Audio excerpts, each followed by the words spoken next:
শেখ হাসিনাকে ফেরত দেবে ভারত, আশা উপদেষ্টা আসিফের। বিদ্বেষমূলক বক্তব্য ইস্যু পার্লামেন্টে ওঠানোর সন্তোষ। দিল্লির সাথে সম্পর্ক ভালোর দিকে মন্তব্য রিজওয়ানার। ভারতের সাথে তাদের যে পররাষ্ট্র সচিব এসেছিলেন সেখানে সম্পর্কটা পুনর্মূল্যায়নের এবং নতুন করে যাত্রা শুরুর একটা প্রক্রিয়া শুরু। আমরা আশা করি যে এই ধরনের কোনো বিদ্বেষমূলক বক্তব্য প্রচারে ভারত তাকে বাধা দেবে। ব্যর্থ করার চেষ্টা নয়, অন্তর্বর্তী সরকারকে বরং সহযোগিতা করছে রাজনৈতিক দলগুলো, বললেন মির্জা ফখরুল। নির্বাচনের কথা শুনলেই উপদেষ্টার বিরক্তির কারণ জানতে চাইলেন রিজভী। নির্বাচন কি তাহলে গণতন্ত্রের অন্য উপাদানের চাইতে সেটা কি ভিন্ন কিছু নাকি, যে নির্বাচনের কথা শুনলেই তারা যেন রিয়াকশন হচ্ছে কোনো জায়গায়? ওনার এই বক্তব্য এটা রাজনীতি বিরোধী বক্তব্য। রাজনৈতিক দলগুলো সবসময়ই এই অন্তর্বর্তীকালীন সরকারকে সমর্থন করেছে।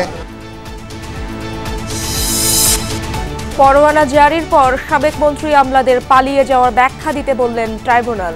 প্রতিবেদন জমা দিতে আইন শৃঙ্খলা বাহিনীকে 1 সপ্তাহ সময়। জুলাই আন্দোলনের র্যাবের ভূমিকায় ডিজির দুঃখ প্রকাশ। গণঅভ্যুত্থানের মধ্য দিয়ে অবসান হয়েছে হেলমেট বাহিনী যুগের, মন্তব্য ডিএমপি কমিশনারের।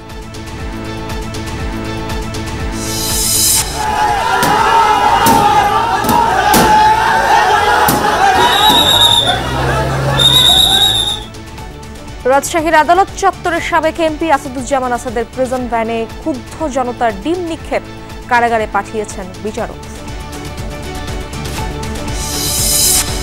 সারা দেশে বাড়ছে শীতের দাপট, ব্যাহত প্রতিদিনের জীবনযাত্রা। রাতে তাপমাত্রা আরো কমার পূর্বাভাস। ঠান্ডায় আমাদের গাড়ি ঘোড়া চালানো খুব সমস্যা হচ্ছে, ভাড়া বুতু লোকজনও কম বেড়াচ্ছে, পয়সার জন্য ধরেন কিছু দেখা যাচ্ছে না, রাস্তাঘাটে ধরেন আমাদের গাড়ি চালানো খুবই অসুবিধা। ঠান্ডার কাপড় চোপড়, শীতের কাপড় চোপড় আমরা পাই নাই, তো কষ্টই থাকা লাগে।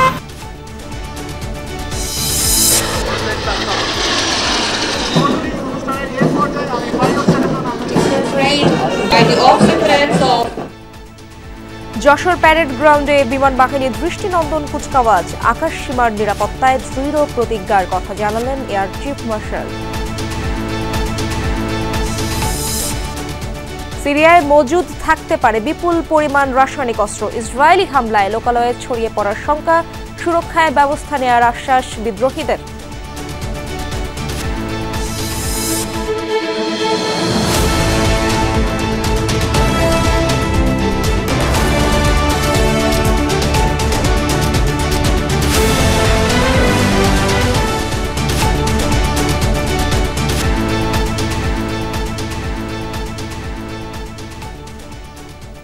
আমন্ত্রণ সন্ধ্যার বাংলাদেশে, আপনাদের সঙ্গে আছি আমি ইশরাত জাহান। এতক্ষণ শিরোনাম দেখছিলেন। সাবেক প্রধানমন্ত্রী শেখ হাসিনার বিদ্বেষমূলক বক্তব্য প্রচার বন্ধে ভারত সরকার বাধা দেবে বলে আশা করে অন্তর্বর্তী সরকার।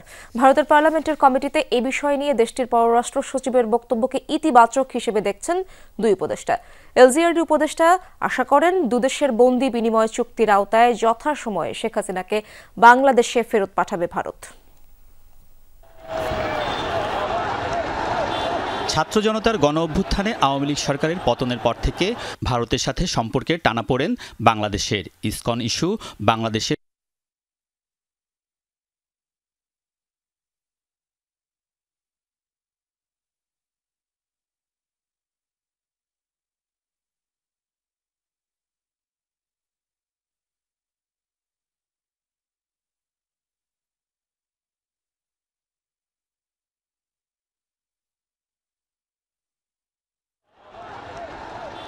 ছাত্র জনতার গণ অভ্যুত্থানে আওয়ামী লীগ সরকারের পতনের পর থেকে ভারতের সাথে সম্পর্কের টানাপোড়েন বাংলাদেশের। ইসকন ইস্যু বাংলাদেশের সহকারী হাইকমিশনে হামলা ও ভারতীয় মিডিয়ায় অপপ্রচার গুজব এতে আরও ঘি ঢেলেছে। এ অবস্থায় দুই দেশের পররাষ্ট্র সচিব পর্যায়ের বৈঠকের মাধ্যমে সম্পর্কের তিক্ততা কমার প্রক্রিয়া শুরু হয়েছে বলে মনে করেন অন্তর্বর্তী সরকারের দুই উপদেষ্টা। বাংলাদেশকে নিয়ে সংখ্যালঘু সহ বিভিন্ন বিষয় নিয়ে যে প্রোপাগান্ডা করা হয়েছে, এটা ইন্টারন্যাশনালি ন্যাশনালি খুব স্পষ্ট একটা বিষয়, এবং এটা নিয়ে এখন আমি ভারতীয় কয়েকটা গণমাধ্যমেও এই পরিবর্তনটা দেখতে পেয়েছি যে তারাও এটাকে অ্যাড্রেস করছে যে প্রোপাগান্ডা হয়েছে। তো প্রথম তো এই অ্যাড্রেস করাটা গুরুত্বপূর্ণ ছিল। দুই দেশের মধ্যে সম্পর্কের কালো মেঘ কাটবে না তা না, আমার কাছে মনে হয় যে এই ক্ষোভ প্রকাশের মাধ্যমেও কিন্তু আলোচনার একটা ক্ষেত্র তৈরি হয়। এবং ভারতের সাথে তাদের যে পররাষ্ট্র সচিব এসেছিলেন সেখানে সম্পর্কটা পুনর্মূল্যায়নের এবং নতুন করে যাত্রা শুরুর একটা প্রক্রিয়া শুরু হয়েছে। উপদেষ্টারা বলছেন দুদেশের সম্পর্ক কোনো দলের সাথে নয়, হবে জনগণ আর দেশের সাথে। এলজিআরডি উপদেষ্টা বলছেন ভারতে আশ্রয় নিয়ে সাবেক প্রধানমন্ত্রী শেখ হাসিনা বিদ্বেষমূলক বক্তব্য দিয়ে যাচ্ছে।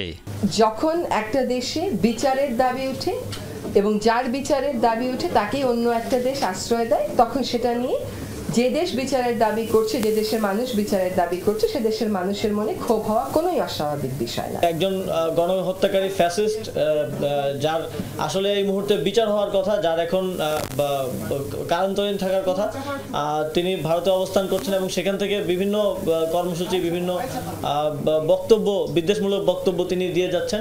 এক্ষেত্রে দেশে ফিরে ভারতীয় পররাষ্ট্র সচিবের অবস্থানকে ইতিবাচক হিসেবে দেখছেন উপদেষ্টা আসিফ মাহমুদ। বাংলাদেশের পক্ষ থেকে ভারতের পররাষ্ট্র সচিবকে বলা হয়েছে এবং তিনি সেটা ভারতে উত্থাপন করেছেন। আমরা আশা করি যে এই ধরনের কোনো বিদ্বেষমূলক বক্তব্য প্রচারে ভারত তাকে বাধা দেবে এবং যথাসময়ে বাংলাদেশের সাথে ভারতের যে বন্দি বিনিময় ট্রিটি আছে সেই ট্রিটি অনুযায়ী তাকে বাংলাদেশে ফেরত দেওয়া হবে। এর আগে বায়ু দূষণ রোধে বৈঠক করেন এলজিআরডি ও পরিবেশ উপদেষ্টা।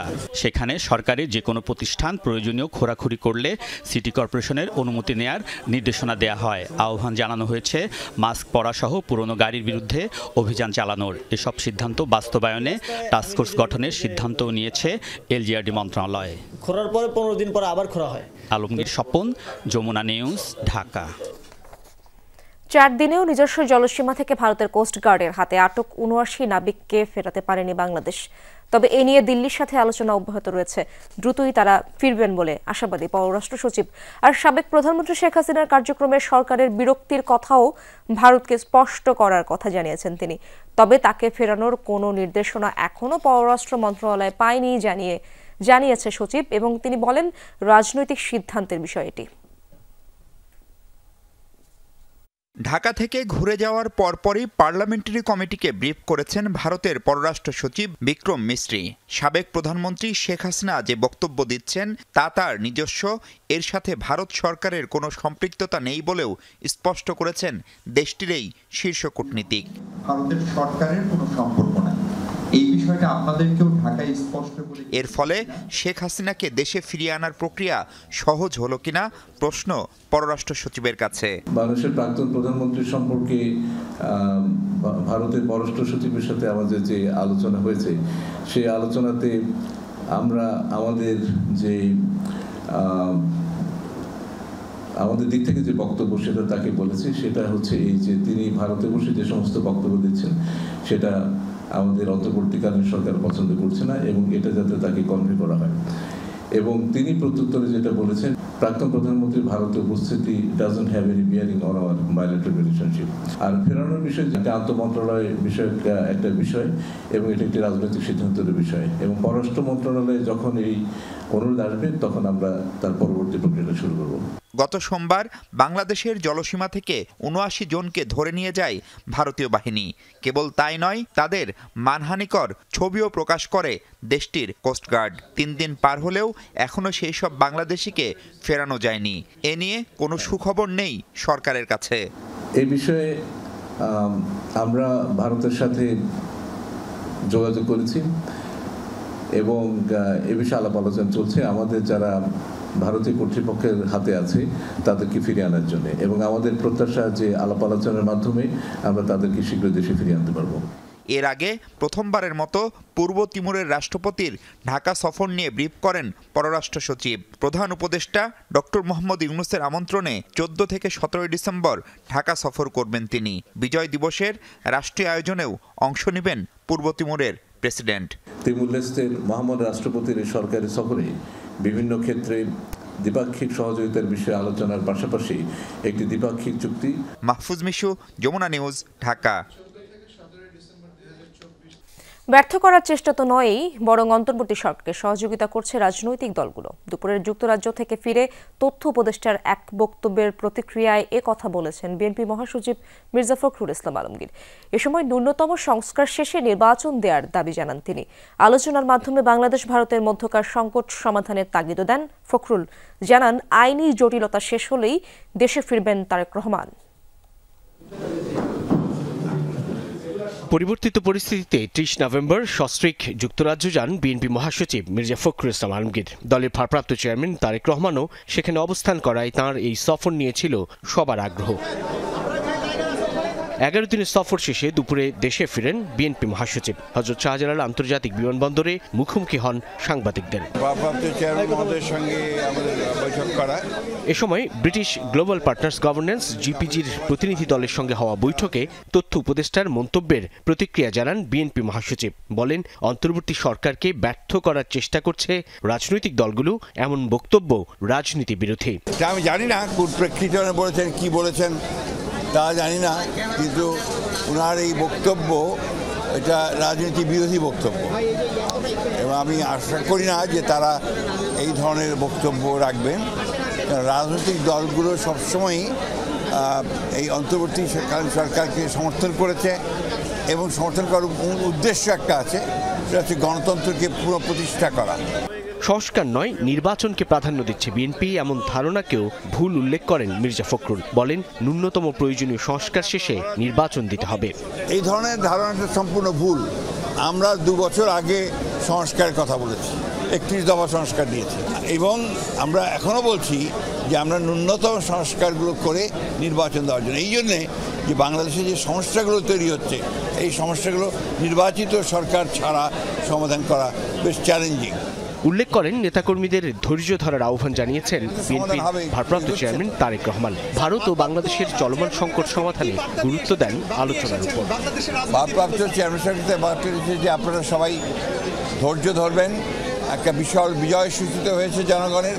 এই বিজয়কে ফলপ্রসূ করতে হলে অবশ্যই সকলকে ধৈর্য ধরে কাজ করতে হবে এবং গণতন্ত্রকে প্রতিষ্ঠা করতে হবে এবং গণতন্ত্রের যেটা প্রথম পদক্ষেপ ফটক, সেই ফটকে নির্বাচনের জন্য সকলকে প্রস্তুতি নিতে হবে। তারেক রহমানের বিরুদ্ধে দায়ের করা সব মামলা মোকদ্দমার কার্যক্রম শেষ হলেই তিনি দেশে ফিরবেন, এমনটাও নিশ্চিত করেন বিএনপি মহাসচিব। মামলা মোকদ্দমাগুলো শেষ হলেই চলে আসবে। সাইফুদ্দিন রবিন, যমুনা নিউজ, ঢাকা। নির্বাচন গণতন্ত্র চর্চার বড় উপাদান, কিন্তু ভোটের কথা শুনলেই উপদেষ্টাদের এত নেতিবাচক প্রতিক্রিয়া কেন জানতে চান বিএনপি নেতারা।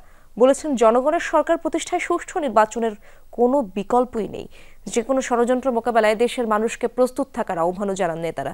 এদিকে শহীদ বুদ্ধিজীবী ও বিজয় দিবস উপলক্ষে 4 দিনের কর্মসূচি ঘোষণা করেছে বিএনপি। এই প্রোগ্রাম সম্পর্কে বিস্তারিত।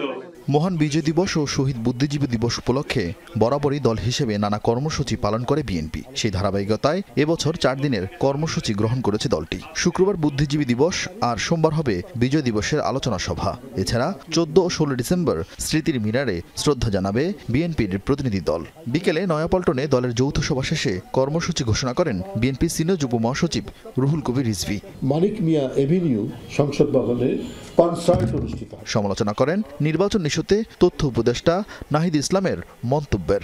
নির্বাচন কি তাহলে গণতন্ত্রের অন্য উপাদানের চাইতে সেটা কি ভিন্ন কিছু নাকি? যে নির্বাচনের কথা শুনলেই কেন যেন রিয়াকশন হচ্ছে কোনো এক জায়গায়, বরং নির্বাচনটাই তো হচ্ছে সবচাইতে বড় উপাদান গণতন্ত্রের চর্চার জন্য, গণতন্ত্রের বিকাশের জন্য। তাদের পক্ষ থেকে যদি কোনো ধরনের দ্বিধান্বিত প্রশ্নবোধক শব্দ আসে, তাহলে সেটা কিন্তু এই মুহূর্তে জাতির যে ঐক্য, সেই ঐক্যকে বিনষ্ট করবে। নয়াপল্টনে আলাদা অনুষ্ঠানে দলের নেতা নজরুল ইসলাম খান বলেন, নির্বাচিত সরকার ছাড়া জনগণের ক্ষমতায়ন হবে না। আমরা ফ্যাসিবাদের পতন ঘটিয়েছি, কিন্তু গণতন্ত্র এখনো পুনঃপ্রতিষ্ঠা করতে পারি নাই। এই গণতন্ত্র পুনঃপ্রতিষ্ঠা হবে একটা অবাধ, সুষ্ঠু, নিরপেক্ষ নির্বাচনের মধ্যে দিয়ে। অন্যদিকে আরেক অনুষ্ঠানে হাফিজউদ্দিন আহমদ বলেন, রুখে দিতে হবে ভারতের যে কোনো ষড়যন্ত্র। যুদ্ধ যদি তারা শুরু করে, এই যুদ্ধ আবার তাদের দেশে গিয়েই শেষ হবে। আমরা প্রত্যেকটি বাংলাদেশি নাগরিককে সামরিক ট্রেনিং দিয়ে প্রস্তুত করব যুদ্ধের জন্য। প্রত্যেকটি ছাত্র যেন রাইফেল চালাতে জানে। অন্তর্বর্তী সরকারকে দ্রুত সব দলের অংশগ্রহণে একটি সুষ্ঠু নির্বাচন আয়োজনে উদ্যোগী হওয়ারও তাগিদ দেন বিএনপি নেতারা। ৭২ থেকে ৭৫ রক্ষী বাহিনীর মাধ্যমে। আরিফিন শাকিল, যমুনা নিউজ, ঢাকা। ফ্যাসিস্ট সরকারের মন্ত্রী আমলারা কিভাবে পালিয়ে যাচ্ছে আইনশৃঙ্খলা বাহিনীর কাছে এর ব্যাখ্যা চেয়েছেন আন্তর্জাতিক অপরাধ ট্রাইব্যুনাল। প্রসিকিউশনের আবেদনের প্রেক্ষিতে এই নির্দেশ দেন ট্রাইব্যুনাল। ১ সপ্তাহের মধ্যে এই ব্যাপারে প্রতিবেদন দেওয়ার নির্দেশও দেওয়া হয়। এ সময় তদন্তে দুর্বলতার জন্য ক্ষোভ প্রকাশ করে এক কর্মকর্তাকে সতর্ক করেন ট্রাইব্যুনাল। বৃহস্পতিবার ২টি মামলার শুনানি ছিল আন্তর্জাতিক অপরাধ ট্রাইব্যুনালে। সেখানে শুনানিতে রাষ্ট্রপক্ষের আইনজীবী অভিযোগ করেন, গ্রেপ্তারি পরোয়ানা জারির পর অপরাধীরা পালিয়ে যাচ্ছে। এটি আমলে নিয়ে আইনশৃঙ্খলা বাহিনীকে ১ সপ্তাহের মধ্যে এর ব্যাখ্যা দেওয়ার নির্দেশ দেওয়া হয়। যখনই ওয়ারেন্টটা ইস্যু হয় তারপরের থেকে তাদেরকে আর পাওয়া যায় না।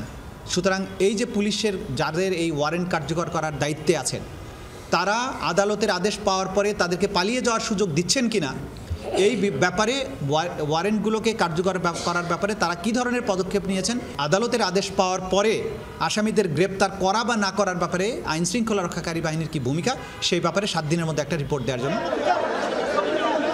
আন্তর্জাতিক অপরাধ ট্রাইব্যুনালের তদন্ত সংস্থা আর সাধারণ তদন্ত সংস্থা এক নয়।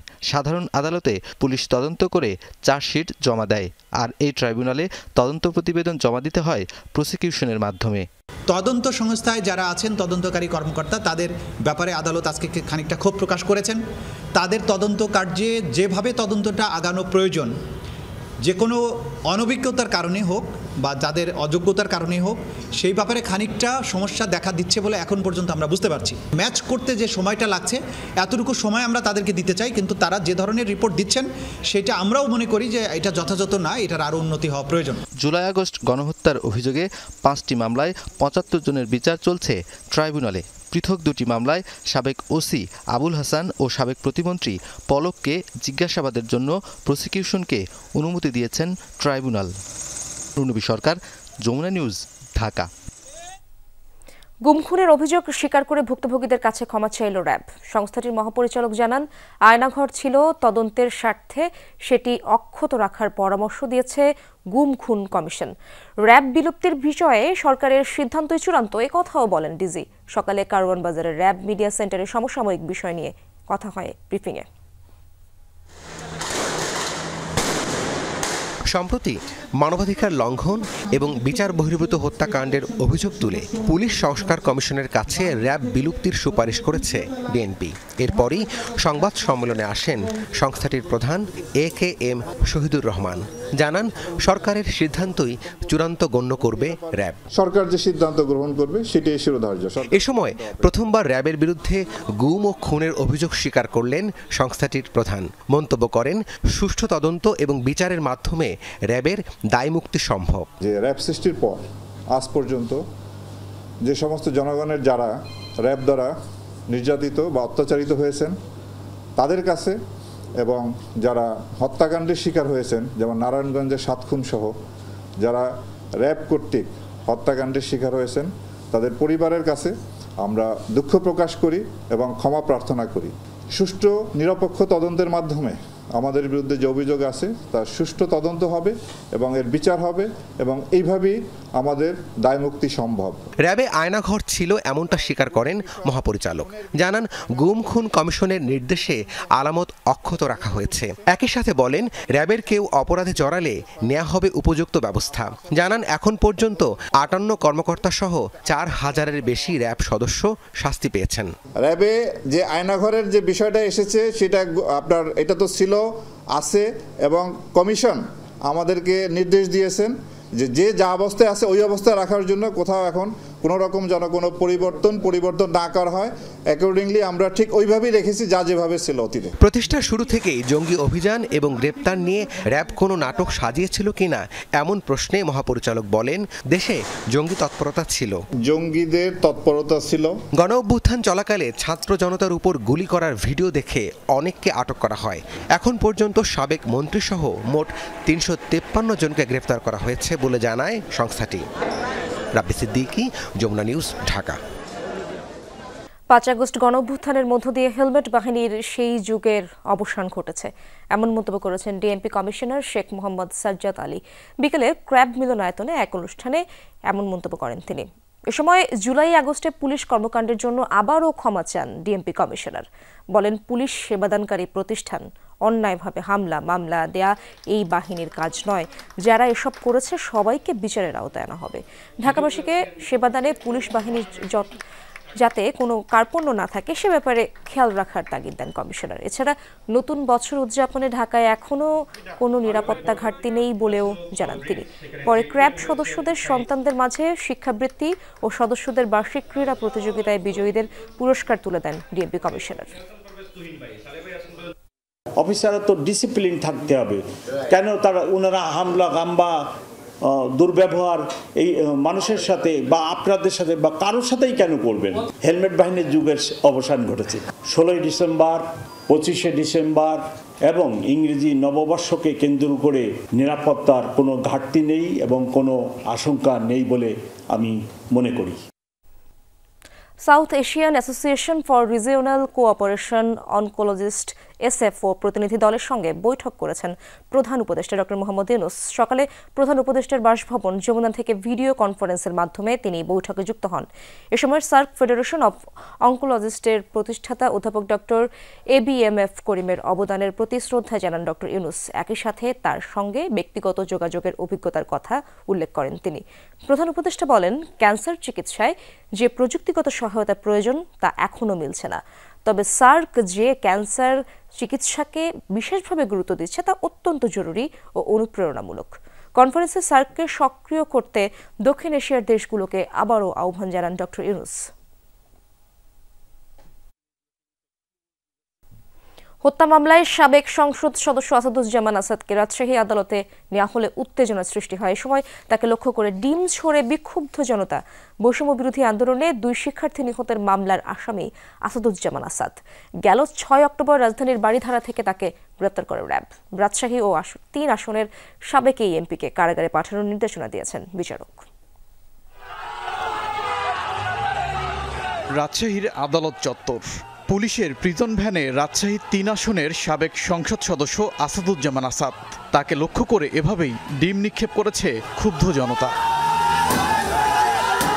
বৈষম্য বিরোধী আন্দোলনে 2 শিক্ষার্থী নিহতের ঘটনায় বোয়ালিয়া থানার 2 মামলার আসামি আসাদুজ্জামান আসাদ।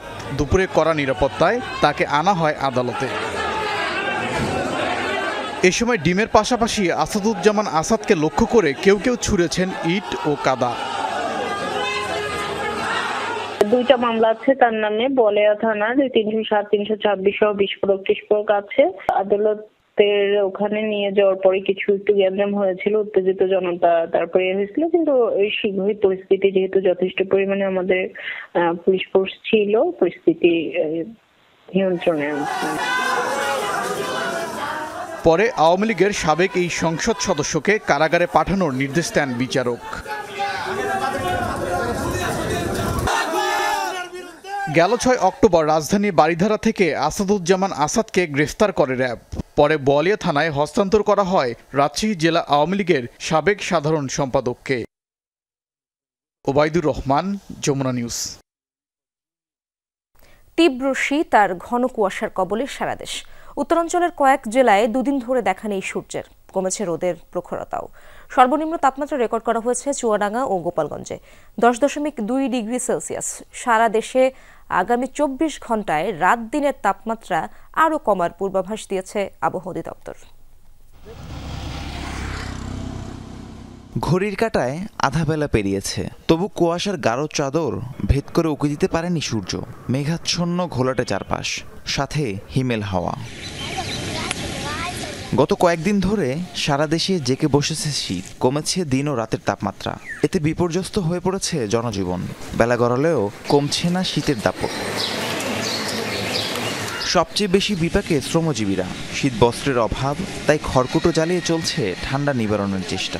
শীতে হাত পা গুটেছে, তারপরে আমরা কাজে যাচ্ছি পেটের অভাবে।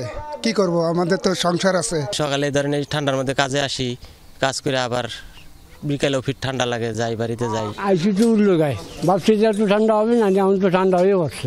কুয়াশার কারণে সড়কে যান চলাচল কম, দৃষ্টিসীমা কমে যাওয়ায় পাটুরিয়া দৌলতদিয়া রুটে 7 ঘন্টা এবং আরিচা কাজিরহাট রুটে 10 ঘন্টা ফেরি চলাচল বন্ধ ছিল। কুয়াশার জন্য কিছু দেখা যাচ্ছে না, রাস্তাঘাটে গাড়ি চালানো খুবই অসুবিধা। অপরিমাণ শীতে গাড়ি বন্ধুদের বাসাতে ঘুমাই থাকে। প্রচন্ড ঠান্ডা পড়ছে, এই ঠান্ডায় আমাদের গাড়ি ঘোড়া চালানো খুব সমস্যা হচ্ছে, ভাড়া ভুতু লোকজনও কম বেড়াচ্ছে। বাজারে কোনো লোকজন নেই, দোকান খুলেছি, খুলে সে মাছি মারা মতন বসে আছে।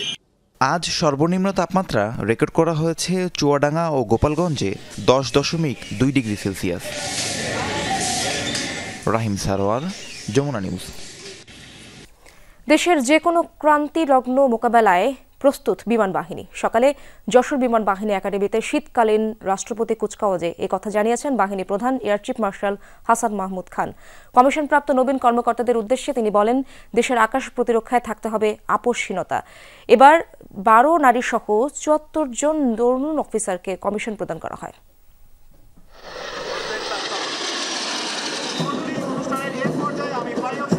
কুয়াশাচ্ছন্ন আকাশে উঠছে লাল সবুজের পতাকা।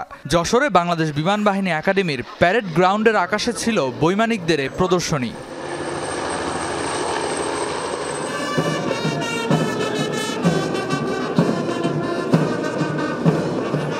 মূলত বাহিনীর 85তম বাফা কোর্সে কমিশনপ্রাপ্ত অফিসারদের জন্যই রাষ্ট্রপতি কুচকাওয়াজ। প্রথমে বাহিনীর প্রধান কুচকাওয়াজ পরিদর্শন এবং সালাম গ্রহণ করেন। পরে জুলাই বিপ্লবের শহীদদের প্রতি শ্রদ্ধা জানিয়ে আকাশসীমা রক্ষায় নবীনদের সর্বোচ্চ দায়িত্ব পালনের তাগিদ দেন।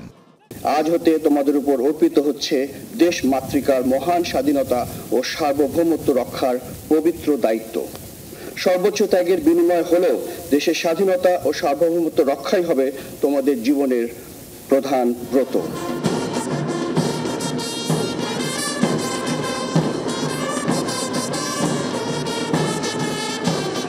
বলেন, দেশের যে কোনো ক্লান্তিলগ্ন মোকাবেলায় প্রস্তুত বাহিনী। মাত্র 3টি বিমান দিয়ে যাত্রা শুরু হলেও বর্তমানে দেশের সার্বভৌমত্ব রক্ষায় তারা সক্ষম। কথা বলেন সীমান্তে আকাশসীমার নিরাপত্তা নিয়েও।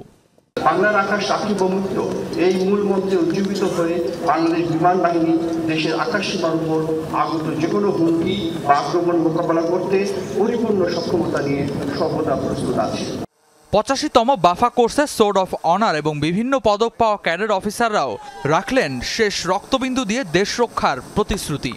আমি মনে করি যে এই পেশায় নিজেকে নিয়োজিত করতে পেরে, দেশ ও জাতির সেবা করতে পেরে নিজেকে আমি ধন্য মনে করছি। ভবিষ্যতে আমি দেশের জন্য নিজের শেষ রক্তবিন্দু দিয়ে হলেও চেষ্টা করে যাব এবং সবসময় চেষ্টা করব দেশ ও দশের জন্য নিজেকে নিয়োজিত করতে। আমি কৃতজ্ঞতা স্বীকার করছি আমার সকল দক্ষ প্রশিক্ষকগণের প্রতি, যারা আমাকে একটি কাদামাটি থেকে অবয়বে আসতে সাহায্য করেছেন। আমি সকলের প্রতি চিরকৃতজ্ঞ থাকব এবং চেষ্টা করব দেশ এবং দেশের মানুষের জন্য ভবিষ্যতে কিছু করার। 30 জন জেনারেল ডিউটি পাইলট এবং 44 জন গ্রাউন্ড অফিসার সহ মোট 74 জন কমিশন পেয়েছেন এবারের রাষ্ট্রপতি কুচকাওয়াজে। বিমান বাহিনীর উন্নয়ন ও আধুনিকায়নের ধারাবাহিকতা অব্যাহত রাখতে প্রশিক্ষণ শেষে কমিশন লাভ করেছেন একদল তরুণ অফিসার। সকলের প্রত্যাশা, বাংলার আকাশ মুক্ত রাখতে দীপ্ত ভূমিকা পালন করবে তারা। রেদওয়ান আহমেদ, বিমান বাহিনী একাডেমি, যশোর। লেজুর ভিত্তিক নয়, বরং ছাত্রদের অধিকার প্রতিষ্ঠার লক্ষ্য নিয়েই হবে ছাত্র রাজনীতি। সন্ধ্যায় ঢাকা বিশ্ববিদ্যালয়ের স্বোপার্জিত স্বাধীনতা চত্বরে আয়োজিত এক আলোচনা সভায় এই মত ব্যক্ত করেন বিভিন্ন ছাত্র সংগঠনের নেতারা। ডায়ালগ ফর ডেমোক্রেসি আয়োজিত গণ অভ্যুত্থান পরবর্তী ছাত্র রাজনীতির প্রশ্ন, নয়া স্বরূপ অনুসন্ধানের অভিপ্রায় শীর্ষক আলোচনা সভায় যোগ দেন তারা। বলেন, বিগত আওয়ামী লীগ সরকারের আমলে লেজুর ভিত্তিক ছাত্র রাজনীতির ভয়াবহতা দেখেছে সবাই। ছাত্রদের আন্দোলন সরকার ছাত্রলীগকে দিয়ে যেভাবে দমন করত তা ছিল ভয়ঙ্কর। তাই সময় এসেছে ছাত্র রাজনীতিকে নতুনভাবে ঢেলে সাজানোর। ছাত্র নেতারা বলেন, শিক্ষার্থীদের অধিকার নিয়েই হবে ছাত্র রাজনীতির সব কার্যক্রম। ছাত্র রাজনীতি নিষিদ্ধ অবশ্যই চাই না, কিন্তু ছাত্র রাজনীতিটা হবে ডাকসুর থ্রুতে। এখন এই ডাকসুটার কিভাবে রিপ্লেস হয়, কিভাবে সেটার যেই পিটফলসগুলো রয়েছে, এটা নিয়ে একটা কথা বলেছি যে এটাকে কিভাবে আমরা প্রো স্টুডেন্ট করতে পারি। যে লেজুর ভিত্তি নিয়ে এখানে বারবার প্রশ্নটা আসছে, বা যে কারণে ছাত্র রাজনীতির প্রতি এই ভীতি বা ট্রমা তৈরি হয়েছে, সেখান থেকে আমরা মূলত বের হয়ে আসতে চাচ্ছি। গত কয়েক বছরে সিন্ডিকেট ব্যবসায়ীদের দুষ্ট চক্র দেশের প্রতিটি স্টক হোল্ডারদের ধ্বংস করে দিয়েছে। এমনটাই জানালেন বাণিজ্য উপদেষ্টা শেখ বশির উদ্দিন। দুপুরে ফার্মগেটে ছিল বহুমুখী পাট পণ্য মেলার উদ্বোধনী অনুষ্ঠান। বাণিজ্য উপদেষ্টা বলেন, ফ্যাসিবাদী সরকার 15 বছরে দেশের সব প্রতিষ্ঠান ধ্বংস করে দিয়েছে, তবে ন্যায়ভিত্তিক রাষ্ট্র গঠনে এই সরকার বদ্ধপরিকর। তিনি বলেন, সব বৈষম্য দূর করতে এবং সব খাতকে সংস্কারে কাজ করছে অন্তর্বর্তী সরকার। পাটের অনিয়ন্ত্রিত মজুদ বন্ধ করতেও সরকার কাজ করছে উল্লেখ করেন তিনি। পাট পণ্যের অতিরিক্ত বৈচিত্র্য কমিয়ে এনে মৌলিক পণ্য তৈরির আহ্বান জানান উপদেষ্টা। সিরিয়ায় বিপুল পরিমাণ রাসায়নিক অস্ত্রের মজুদ থাকতে পারে বলে শঙ্কা জাতিসংঘের রাসায়নিক অস্ত্র নিরস্ত্রীকরণ সংস্থা OPCW। সিরিয়ার সেনাঘাঁটিগুলোয় ইসরায়েলের চলমান হামলার জেরে রাসায়নিক ছড়িয়ে পড়তে পারে এমন ধারণায় জেরে আতঙ্ক ছড়িয়েছে আরও। সরেজমিনে পর্যবেক্ষণে দেশটিতে বিশেষ পর্যবেক্ষক দল পাঠিয়েছে OPCW। বিদ্রোহী HTS গোষ্ঠীর দাবি, রাসায়নিক অস্ত্র থেকে সুরক্ষায় ব্যবস্থা নিচ্ছে তারা। বাশার আল আসাদের ক্ষমতাচ্যুতির পর সিরিয়ায় ইসরায়েলের করা 5 শতাধিক হামলার অন্যতম টার্গেট সেনাঘাঁটি ও অস্ত্রাগার। আল কুতাইফা এলাকায় ছোড়া বোমার আঘাতে ক্ষতিকর রাসায়নিক ছড়িয়ে পড়ার শঙ্কা জানিয়েছিল সংবাদ মাধ্যম আল জাজিরা, যদিও তেমন কিছু হয়নি বলে নিশ্চিত করেছে সিরিয়ার সিভিল ডিফেন্স। আসাদ প্রশাসনের পতনের পর এখন অন্যতম আলোচিত বিষয় সিরিয়ার রাসায়নিক অস্ত্রের ভবিষ্যৎ। বাশারকে উৎখাত করা বিদ্রোহী HTS গোষ্ঠী আশ্বাস দিয়েছে আন্তর্জাতিক সহায়তায় রাসায়নিক অস্ত্র থেকে সুরক্ষায় ব্যবস্থা নেবে তারা। বিদ্রোহীদের এমন মন্তব্যকে স্বাগত জানিয়েছে যুক্তরাষ্ট্র, তবে কথার সাথে কাজের মিল দেখতে চায় পেন্টাগন। রাসায়নিক অস্ত্র নিয়ে সিরীয় নেতারা যা বলছেন তা ইতিবাচক, এমন অবস্থানকে স্বাগত জানাই। তবে কাজেও তার প্রমাণ দিতে হবে। আমাদের সাথে যেসব পক্ষের যোগাযোগ রয়েছে বিষয়টি নিয়ে তাদের সাথে কাজ করব। ফোকাস হলো এসব অস্ত্র যেন ভুল হাতে না পড়ে। এর আগে সিরিয়ায় আসাদের বিপুল পরিমাণ রাসায়নিক অস্ত্রের ভান্ডার থাকতে পারে বলে জানিয়েছে যুক্তরাষ্ট্র। সম্ভাব্য জায়গাগুলো নজরদারিতে রাখার কথাও জানিয়েছে। এই ইস্যুতে আলোচনায় নির্বাহী কাউন্সিলের জরুরি বৈঠকের ডাক দিয়েছে রাসায়নিক অস্ত্র নিরস্ত্রীকরণ সংস্থা OPCW। বিশেষ পর্যবেক্ষক পাঠানোর পদক্ষেপও নেওয়া হয়েছে। 2011 সালে সিরিয়ায় গৃহযুদ্ধ শুরুর পর থেকে অন্তত 262 বার রাসায়নিক অস্ত্রের ব্যবহার করেছে আসাদ প্রশাসন। প্রাণ হারিয়েছে প্রায় 3500 মানুষ। 2013 সালে আন্তর্জাতিক রাসায়নিক অস্ত্র বিষয়ক কনভেনশনে যোগ দেয় সিরিয়া। এরপর 1300 টন নিষিদ্ধ রাসায়নিক অস্ত্র ধ্বংসের দাবি করেছিল দেশটি। তবে অভিযোগ রয়েছে কর্মসূচি চালিয়ে গেছে আসাদ প্রশাসন। ডরথি তাসরিন, যমুনা নিউজ। দেশে চিকিৎসকদের আন্তরিকতার অভাব এবং খরচ বেশি হওয়ায় বিদেশে সেবা নেয়ার প্রবণতা বেড়েছে। এক হাসপাতালে সব ধরনের চিকিৎসার সুযোগ না থাকাও এর অন্যতম কারণ। সম্প্রতি ভারতের ভিসা বন্ধ থাকায় বিপাকে পড়েছেন রোগীরা। দেশে চিকিৎসা গ্রহণের রোগীদের আস্থা তৈরিতে সবার আগে চিকিৎসকদের আন্তরিক হওয়ার পরামর্শ দেন বিশেষজ্ঞরা। ভিসা বন্ধ থাকায় বর্তমানে আলোচনার কেন্দ্রবিন্দুতে ভারতে চিকিৎসা গ্রহণ। বিপাকে পড়েছেন জটিল রোগে আক্রান্তরা। প্রশ্ন উঠেছে, তাহলে কি সেবা বঞ্চিত থাকবেন রোগীরা? এমন প্রেক্ষাপটে চিকিৎসা সেবা বিদেশ মুখাপেক্ষিতা থেকে উত্তরণের উপায় শীর্ষক আলোচনা সভা হয়। দুপুরে ঢাকা বিশ্ববিদ্যালয়ে আয়োজন করে alliance for health reform Bangladesh. গবেষক, একাডেমিশিয়ান ও অন্যান্য সংশ্লিষ্ট বক্তারা বলেন, আস্থার অভাবে অনেকে বিদেশে চলে যায়। জানান, সেবা উন্নত করতে হলে আগে বিদেশে চিকিৎসা গ্রহণ বন্ধ করতে হবে নীতি নির্ধারকদের। এক্ষেত্রে আন্তরিকতা নিয়ে রোগী দেখা ও সঠিক রোগ নির্ণয়ে গুরুত্ব দেন বক্তারা।